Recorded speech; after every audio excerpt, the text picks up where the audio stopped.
So for those of you who don't know me, I am Liz Sargent. I'm a functional health practitioner and a women's health specialist.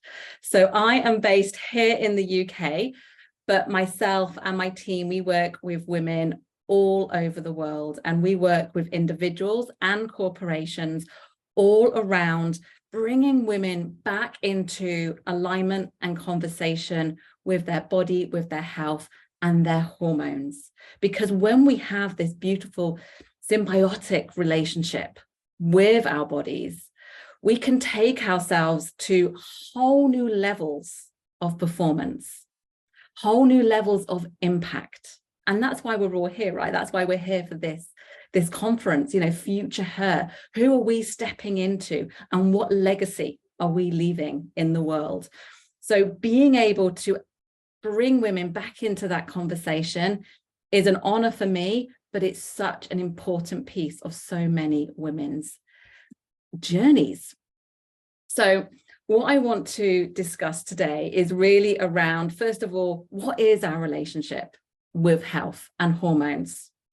And then how can we start engendering change for that next generation and engendering change for ourselves? So I am going to get a little practical as we get on to really empower you to start listening and tuning in and starting to understand what your body is trying to communicate with you all the time. Because when we're able to lean into her whispers, we can make changes, we can make tweaks. And with that, we can go from strength to strength. We can work with her versus against her, or kind of in a mini conflict, which can happen so easily as we move through our lives. So I am extremely passionate about our health. I'm extremely passionate about our energy and our hormonal expression, because basically, when it comes down to it, our energy and our hormones define us. They define who we are as individuals.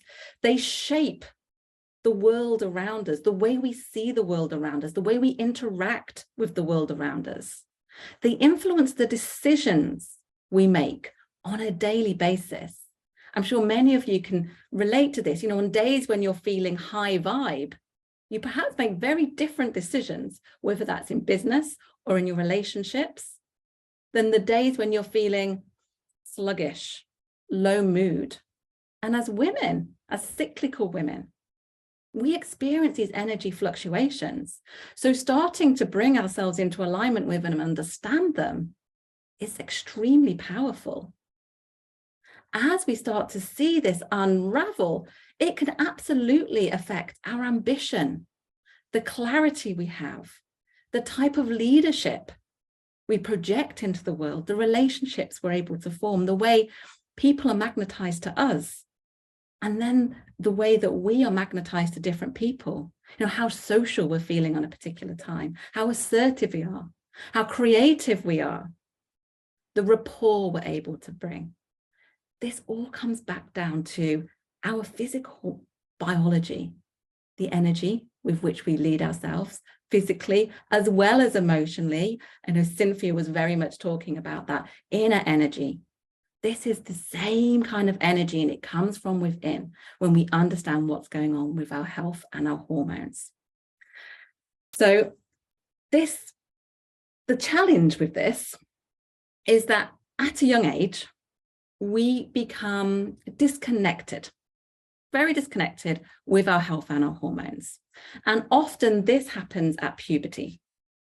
And this for me is a real passion area, because this for me in the long term, when we're thinking about future her, when we're thinking about our legacy, changing this narrative is going to be so different, and it's going to completely change the life course for so many young women. Because at puberty, when we're in our teens, when we're young girls, the societal narrative changes our relationship with self, with our body, and with our hormones. As we move through puberty, the conversation around periods is often a negative narrative. It's one that wants us to hide, not embrace. It's one that makes us embarrassed, not open. And in this pivotal moment, we withdraw from self. And perhaps for those of us who are high achievers, we step more into that doing masculine energy. And if you're a high achiever at school, you can easily bypass that connection with your body in your period by throwing yourself more into schoolwork. And that's definitely something part of my conversation with myself. My journey really went in that direction. So that negative narrative shapes how we move forward. The types of conversations around, oh, don't go near her, it's the time of the month. Or just throw away comments like she's on the rag. I mean, how horrendous is that? These are the types of conversations that need to be changing. These are the types of conversations we need to be having with our daughters, with our sons, with our partners. These conversations need to stop, and we need to be changing the narrative. We need to be empowering our daughters with some of the information that I'm going to be sharing today, but also empowering ourselves with that first. Because as we become disconnected, we then continue on through our 20s, into our 30s, completely somewhat ignoring that we have a monthly cycle. Often we're put on the pill at a young age if we're experiencing symptoms. Yes, as a teen, our period will be clunky. You know, the communication channels between our brain and our ovaries are still finding their groove. It's going to be uncomfortable. But there's things we can do and ways we can manage that. But quite often we're just dulled. Pop it on the pill, pop her, in my case, on the pill. We don't need to deal with that. We don't need to feel that. So we move through our 20s and 30s driving, achieving amazing things, exceeding expectation, living life to the full, but not connected with self. And what we see is as that progresses, symptoms, our body talks louder. PMS starts to happen, low mood, anxiety, heavy periods, painful periods, acne, which was a huge one for me. They start to pop up and they start to get louder. Now, PMS ladies, all of those symptoms that I just talked about are common. I think we know a lot. Put your hands up if you experience any of those symptoms. They are super common, but they are not biologically normal. We should not be experiencing any of those symptoms. And when we start to tune in, these symptoms, our body is ready to release these symptoms. These symptoms are just an incredible barometer of health. You know, we have this beautiful 28-day rhythm that tells us when things are out of tune. So we can start to tune in and make changes. But we continue and we ignore them. And as we move through life, they get louder. And like in my case, they get super loud. We have a burnout situation, we have infertility, and then for a lot of women, we move into perimenopause, and that becomes a whole story. But it doesn't have to be that way, because as we're moving into our 30s and our 40s, we're at the prime of our career. We're at the prime of our businesses, our leadership positions. This is the time when we should be thriving, completely connected, confident from within our body. Not confident by putting on a power suit, confident from within. I've got me from within. Now, as you can see, I'm super passionate about this because so much of my journey and why I am here today, why I'm doing what I'm doing, comes from my journey with energy and with hormones. So I grew up in the Great British countryside on a farm. I was a high achiever at school, got all the A grades, went to university, and I was all around exceeding expectations. I was very much in that dominant masculine energy at quite a young age. I had acne as a teenager and was put on the pill. At 17, I had glandular fever. which I think might be called mono in the US. I need to check that. So I think it might be called mono in the US. So you're kind of like really fatigued for about 6 months. If anyone knows what that's called in the US, drop it in the chat. So I was fatigued for at least 6 months, but it went on for years, you know, the fatigue. And then at 18, I lost my father and went to university the next week.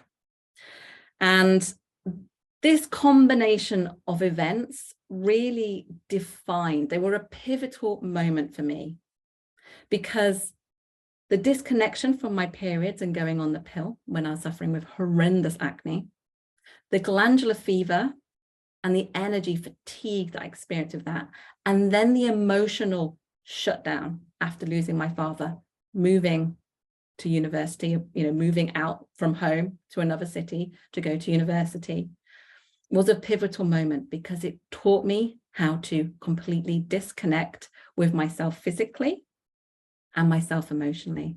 You know, in the great British way, just stay calm and carry on. That is what I embraced. And I did. I got the corporate job. I was on the graduate scheme. I went and lived in London. I lived the best life. I bought my flat in London. I had the blue soft top sports car, which I'd been dreaming about since I was about 12, little MX-5, which I always used to call my go-kart. So I was pootling around London in my little blue MX-5, roof down, hair flying, loving life. I then moved to Chicago, really on the corporate ladder. I was emotionally stable. I had it all together. But I was extremely disconnected. And soon it started to unravel. And one of the little inklings that kind of came through that showed that it was going to unravel soon was I had this proud moment, or there was various proud moments. It was like, I've not cried for years. I'm very emotionally stable. I just pooter along. And it was true. I was kind of emotionally stable in the fact that I didn't get super excited and I didn't get sad. But really in this emotional stability, I was avoiding the sadness. I was keeping it dulled down, that unresolved grief. And if any of you have seen the film The Notebook, when I was living in Chicago, I hadn't heard of The Notebook until I moved to Chicago. And all my US friends were going, oh my God, you've not seen The Notebook. Oh my gosh, well, Ryan Gosling is a dream. I hadn't even heard of Ryan Gosling. He is a dream. You must watch The Notebook. I was like, okay. Friday night, get myself set up with the popcorn and The Notebook in my little apartment and settled on down. Well, you've seen The Notebook. Probably, I think, within 5 minutes, clocked what was going on here. Horrendous, full on crying for the entire film. After the film, it was like unleashing Pandora's box. The next day we were going snowboarding just north of Chicago, and I turned up and my face was just this big puffy redness, and my friends like, are you okay, Liz? Yeah, I am. I watched The Notebook. And they're like, oh yes. So I had been so dominant in that masculine energy, in that driving energy. I had completely become so disconnected with my physical biological self, my emotional self, and my physical self, my human being. And in that, over time, as this then started to unravel in my 30s, it slowly crept in with various symptoms. So at first it was fatigue, increasing fatigue, that lack of get up and go, increasing low mood, anxiety, infertility. First of all, my periods start to get lighter. Then I didn't have any periods anymore. And then finally, what was then called adrenal fatigue, burnout.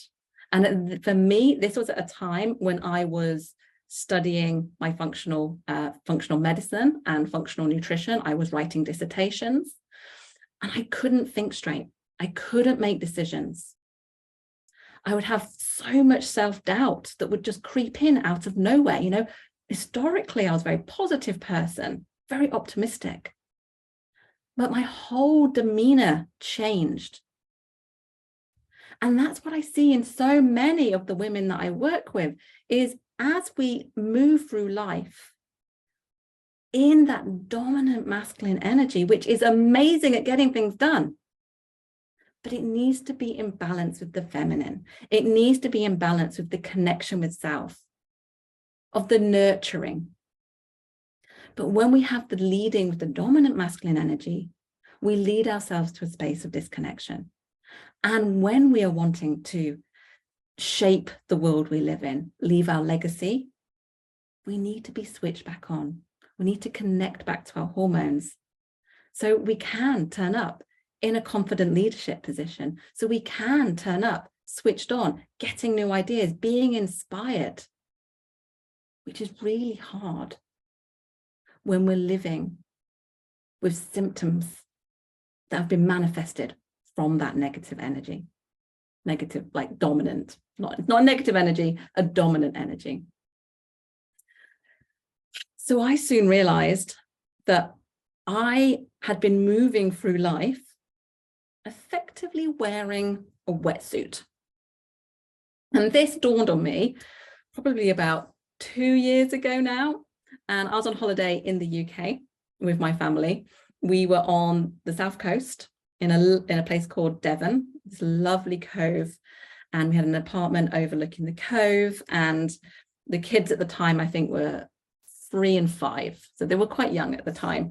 And we would go in the water and we'd go swimming. Now, if you've been on holiday in the UK, a lot of people go in the water in wetsuits. It's not the Caribbean, okay? So we all had a wetsuit. The kids definitely had wetsuits. They would not be in the water very long without a wetsuit. So we all put on the wetsuits. Now, if you've ever tried to put on a wetsuit, it is one of the most horrendous things I think we have to do. You're putting it on over your legs. You're pulling it up. It's bending back the skin and your nails are creeping and you're like pulling it up and you get to your thighs and you're like jumping around. And finally you get it up and you put it on your arms. Oh, and then suddenly you're zipped up. I'm in my wetsuit. Fabulous. Let's go have fun, kids. So we're there wandering down to the cove, and in the UK, that, you know, it's not nice flat beaches. You've got to go down a cliff to get there. We're going waddling down. Kids are excited, and all I could think about was being in this wetsuit. All I was thinking about is how soon can I get this wetsuit off that is so restrictive, so hot. I just couldn't be there present in the moment. When we got into the water, the kids were having such a great time. But I wasn't free. I couldn't move my arms. I just wasn't present there in the moment. So the next day, I was like, I'm not going to go in the water with a wetsuit on today. Everyone looked at me. You sure? A little bit of self-doubt came in. It's like, oh, I'm going to ruin the playtime. But yes, I can do this. It's fine. They're like, yay, go mummy. I'm like, so we go down. I'm just there in my swimming costume. The kids all wetsuited up. They're like, go mummy, go mummy. Go into the water. Oh, a little bit chilly. But I'm doing this. It can't be that bad. I do one step after another, and then I dive and glide in. Yeah, it's cold, but it's exhilarating. I can feel every hair on my arm prick up. I can feel the water brush over my body. The air bubbles on my arms just tickle. I can feel the seaweed against my legs. I can move my arms. I have full flexibility. I can swim and feel alive in the moment. And I can feel the currents, the cold patches, the warm patches. I was there alive in that moment with the kids. And for the first time on our holiday, swimming in the sea, I could hear their laughter. I could see their smiles. I could see their joy, and I could be them with their joy. And we stayed in the water so much longer than we had done on the other days. And the most beautiful thing was, on that particular day, a sea lion came in and played with us. We were jumping on and off the paddleboard, and a sea lion came in and was swimming around while we were playing. It's the most precious memory. That moment of taking off my wetsuit and being fully alive in that moment. And then as we went home, I just really reflected in that moment, and it made me think back to the time when I had the adrenal dysfunction. And it made me think back to the time when I had the hormone imbalances. And so many of the women that come and work with me, how when we are disconnected with our bodies, when we are moving through life with these hormone imbalances, whether it's PMS, whether it's adrenal dysfunction, burnout, or other conditions, we're living dulled, we're living restricted. And that's what I want to change for us. That's what I want to change for the women, for those of you here listening now, and for the women I work with, but really for the next generation. So we don't have to keep repeating this cycle of disconnection with body, of disconnection with hormones, of muscling through. You know, the more I muscled through, the tighter the wetsuit got. So many of my body's whispers were coming to me years earlier. But because I was so disconnected and focused on doing and achieving, I didn't hear them. I didn't have time to hear them until my body made me have time to hear them, until I didn't have a choice but to stop. I don't want other women to get to that point, because it's completely unnecessary. As soon as we start tuning in, we can make significant changes. Our body heals really, really quickly. So that's what I want to share with you today, is the piece around that attunement and how we can start tuning into our body and her whispers. So this next piece, what I'm going to share now, is going to get a little sciencey. It's also going to be a little bit practical, because this is one of the first pieces I did on my recovery. Now, luckily for me, I was studying functional medicine at the time, and I was able to quickly see that what I was experiencing was, at the time, adrenal fatigue. Now it's called adrenal dysfunction. And I was then able to take steps to do that. Had I not been studying functional medicine at that point, I probably would have been diagnosed with depression, infertility, and then I'm pretty confident it would have moved into various autoimmune conditions and hypothyroidism. So when we start listening, we can start unraveling. We can start tuning in and coming back into conversation with ourselves.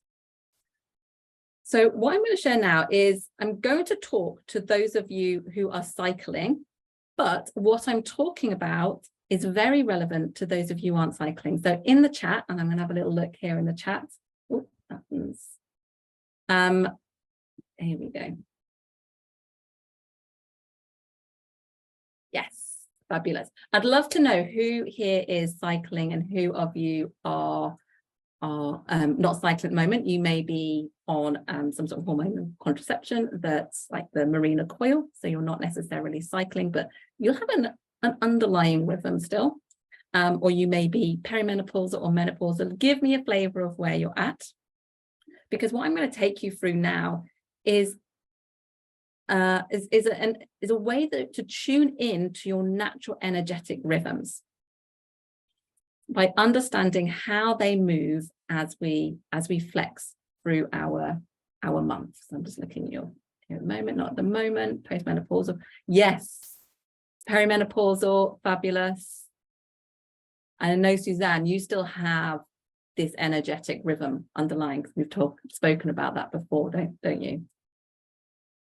Fabulous. Cycling. Okay, amazing. We have, oh, Hannah's here. Hi, Hannah. Hannah's on my team. How exciting, Hannah. It's a nice surprise. So we are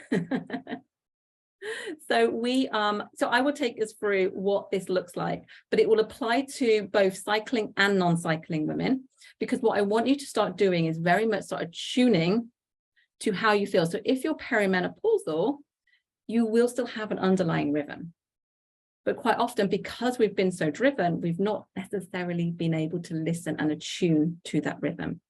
If you are here and you're not biologically female, you may be a partner of one of the wonderful women we have here in the conference. This is also going to be really helpful for you to tune into. And we want our partners to understand our natural rhythm, our energy ebbs and flows, so they can help empower us, but also so they can have conversations with their daughters, with their nieces, with the next generation. So our cycle, well, as women, we're really gifted because we have a 24-hour cycle and we have a 28-day cycle. Actually, the average length is 29 days, but the textbooks, they say 28. So we have this incredible ability on a daily basis to experience our circadian rhythm and our energy ebbs and flows throughout the day. And we experience our infradian rhythm, our energy ebbs and flows throughout the month. And what's remarkable is these cycles interact with each other. So for me, when I was in that dominant masculine energy, I was disrupting my 24-hour cycle, my circadian rhythm. And as I disrupt that with that heightened stress, with that heightened anxiety, with the emotional suppression, my body was very intelligently adapting and changing the way my 28-day cycle was functioning, the hormonal balance. So they dance really closely together. So when we look at our 28-day cycle, two of the main hormones that are involved are estrogen and progesterone. And as we move through our cycle, the changes in these two hormones, as well as other hormones, so cortisol plays a really big role, particularly on a 24-hour stage, they influence our immune system, our gut, who experiences changes in their gut and their bowel movements at different times in the month. It shapes our connection with self. Are there times of the month when you feel super confident and outgoing? Are there times of the month when you kind of lose a bit of self-belief? It changes our ability to exercise efficiently. Once we tune into these rhythms, we can become significantly more efficient at the way we exercise and the types of exercise we do. As our body changes the way it utilizes protein and utilizes carbohydrate as fuel at different times in the month. Energetically, you experience ebbs and you will experience flows. Stress, the way our body is able to handle stress and the way we feel with regards to our stress resilient changes. In the second half of our cycle, we have slightly raised cortisol levels, which can, for some women, when we have these imbalances, create that increased anxiety, create that kind of flighty type feeling. Our metabolism changes. So for anyone who has tried to diet and tried to be restrictive all month long, we're constantly working against ourselves. Our calorific need increases in the second half of our cycle. So what I'm going to do now is hopefully just share something. I'm going to be very quickly geeky from a science perspective. Let me share my screen here. There we go. Here. So a little bit geeky, but this is our cycle. So you see here, day 1 is the first day of our bleed, and that's our menstrual phase. We then move through into our follicular phase. We have ovulation in the middle of the cycle, and we have our luteal phase, which is the longer phase. that's when a lot of women who, if we have hormonal imbalances, will be experiencing those symptoms. So as you can see here, we have a rise in estrogen in the first half of our month. It falls at ovulation, and then we have a rise in progesterone. So it's the dance of these hormones that influence all these other systems in our body. And it's also the dance in these hormones that we can tap into to move with our energetic ebbs and flows, to improve our productivity or our exercise efficiency, to optimize our metabolism and manage our stress resilience. So what I've put over here in those different phases are really lovely ways to talk about the different phases. So we have our winter, which is our menstrual phase. So this is really a time from an energetic perspective to be reflecting, nesting. It might be a time when we go a little more inwards naturally. In our spring, as estrogen rises, we find we have a natural rise in energy. This is often a time when we might be feeling more creative. We might start to feel a little more outgoing and social. And then we enter our summer, like where we are in the UK at the moment. The sun is out. We're feeling outgoing. We're feeling flirty. We're at our most active and our energetic high. For some women, if we have hormonal imbalances, if we have estrogen dominance, something called estrogen dominance going on, this could be a time where you do feel slightly flighty or heightened anxiety, and you may experience some symptoms such as tender boobs. And then we go into our autumn. And our autumn, the first of our half of our autumn, quite often we may still have many of those summer type feelings. And then as we move through into the last part of our autumn, we may begin to slow down. And this is where it becomes quite unique, because when we have hormonal imbalances, it's our autumn phase where a lot of women may slow right down. This is where the mood changes come in. This might be when anxiety heightens. This could be then when some of those period pains, heavy periods, acne starts to flare. But at the same time, progesterone is actually a very calming hormone. So when we have balance, this time of the month actually should be a time when we can reflect and when we can really start to be within ourselves, but within our inner confidence. So what I want to do now, let me stop sharing so I can see you all again. Okay. So when we think about those different phases, we can start to optimize how we lead ourselves through different times of the month. Now, for those of you who aren't cycling, what I would love you to do is think about those phases as I move through this next section, but map them onto a moon cycle. So you can either pick day one as a full moon or a half moon. It doesn't matter which way you go.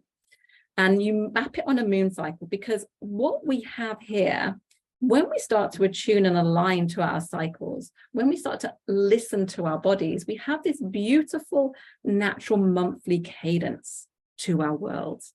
And we can bring this into our workplace. We can bring this into our social life. We can bring this into our relationships. And perhaps for the first time, like it was for me about 7 years ago now, the first time we've even started to take a moment to listen to what feels good for us at different times of our cycle. So as we move through into our spring, something I see a lot that happens is that's when we get a lot of inspiration. That's a time when we're thinking, oh, I'm going to launch a new product, or I'm going to launch a new program. I've got this amazing idea. I'm going to speak to the board, or I'm going to organize a social event. Right. When can we do it? Yes, I'm going to do it 2 weeks time, because by then I just like to put it together and launch it, or I will have got my proposal together. We've got a board meeting in two weeks time. Let's do it then. Or I'm going to get my friends together. What's going to be happening in 2 weeks time? Well, in 2 weeks time from your spring, you're going to be in your late autumn. You may be in your winter phase. And that's a time when you probably won't feel like being out there, presenting in front of the board, bringing people into your program, launching your products, or really being the hostess with the mostess. That's the time when you'd want to be reflecting, really kind of just going inwards, and you've set this amazing event up, and then you're like, what's wrong with me? Oh, actually, this idea isn't so good anymore. Oh, I can't launch. I always burn out in launches. What is wrong? Why I just, is having my own business, is it right for me?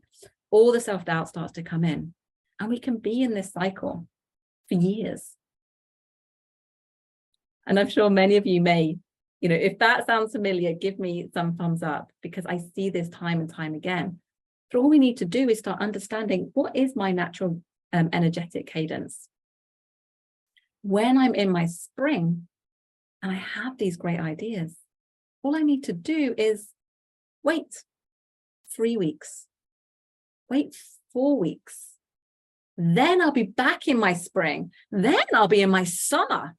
Oh my goodness, the board is not going to know what's hit them, because this idea is going to change the trajectory of our company.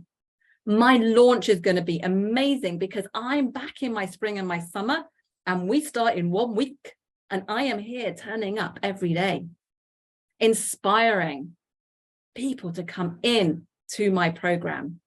Or I'm the hostess with the mostess, spinning the plates, serving the drinks, having the conversations, loving the event. All we needed to do to change our experience of our world, of our life, is wait 2 more weeks. So you can start to see the power of understanding this beautiful cadence, this beautiful energy ebb and flow. And when we start getting this understanding, we can start tapping into some of the other things. When we are in our winter, both our hormone levels are at their lowest. At that point, both hemispheres of our brain can communicate more efficiently with each other. So our intuition is often higher at this point. So if you do a lot of journaling, and at that particular time of the month, the same thoughts come up, or the same ideas came up, month after month, start to trust them. That's your intuition. And as you move through, you may see in the autumn time, that's your time for doing admin, tucking and tying, doing the decluttering, which in your spring, if you're kind of, doing accounts or whatever it is that you have to do, those sort of admin roles that you kind of have to do and you can't get someone else to do, and it's really hard work, perhaps doing them in your spring isn't the right time. But when progesterone is highest, for you, that might be a job for your autumn. So you can really start to ebb and flow with your productivity, the way you journal, the way you lead yourself, the conversations you have, how you navigate tricky times in relationships, how you're able to be playful with your kids or lead your teams. Starting to understand this for those of us who lead teams is extremely powerful. I've had women work with me who have then gone back and within their teams have discussed how our biochemistry changes at different times of the month, how they as a team can work more efficiently. Where are we all in our cycles? Who is in their most creative phase? Who is in their most outgoing phase? Who's going to present? Who's going to be analytical at this particular point? So as a team, we can move, we can achieve greater achievements because we are aligned with ourselves. Our confidence is coming from within. And I think that's one of the things when we start to tap into this is that confidence piece. Because as we've been going through life in that dominant masculine energy, so much of our confidence is a bravado. So much of our confidence is more like an armor. We put on our power suit and we go into environments. Yeah, I've got this. But that type of confidence, that armor that we put on, is exhausting. to hold. And it's fickle. When we close the door, that type of confidence sheds away. That type of confidence, as we just saw, may really start to crumble at certain times of the month. But when we start to tune into our body, when we listen to her whispers, when we understand her natural ebbs and flows, when we work with her, not against her, we achieve the confidence, the true confidence as leaders that we desire, the confidence that really comes from within, the confidence of, I've got me, I know me, this is me, and this is how I lead myself. And in that's when we get to be really powerful. That's when we get to leave our legacy. And that is how we can really support our girls. You know, understanding, giving them the power to understand their cycles. You know, this is just one tiny little piece that we touched on today, but I think by helping women understand our natural ebbs and flows, what's actually happening at different parts of our cycle, so we can start talking to the next generation, we can start bringing them up with that inner confidence, with the true deep confidence from within, an energy that will radiate. And with that confidence, you know, that's the sort of confidence that when we lead ourselves for a room, that people are attracted to. That's the confidence people will start reflecting to us. And if we're going in with the bravado and the armor, people put up their armor. They've got their act. And we're all going around with our acts on. We're never actually truly connecting. If you're going in from a confidence that radiates from within, they reflect that back to you. They let down that bravado, they let down that armor, and that's when we get true connection. And that's then when we get that ripple effect of what we truly desire to achieve in the world. So I just want to leave you here today just with that thought of what can we achieve as individuals when we start having this awareness. If you are cycling, start to tune into this. If you are perimenopausal, still tune into this. Start to understand what are the ebbs and flows on a daily basis. Listen to how your energy changes, your mood, your digestion. When do you catch colds? Start to understand what is happening, because I bet you will still have fluctuations going on. And then if you're menopausal or you're not currently cycling, use a moon cycle, because you can apply this beautiful cadence, this beautiful ability to have a winter where you reflect and you go inwards and you tap into your intuition. You have a spring in each month where you are more creative. You have a summer and you have an autumn. It creates beautiful inner seasons within our year. It's very, very powerful, and we can get very clever at how we lead ourselves from this space. So I just want to urge you all just to start tuning in. And if you have daughters, if you have nieces, if you have friends with young women, start having these conversations. Start supporting the next generation and encouraging them to trust and to listen to their inner hormones and inner self.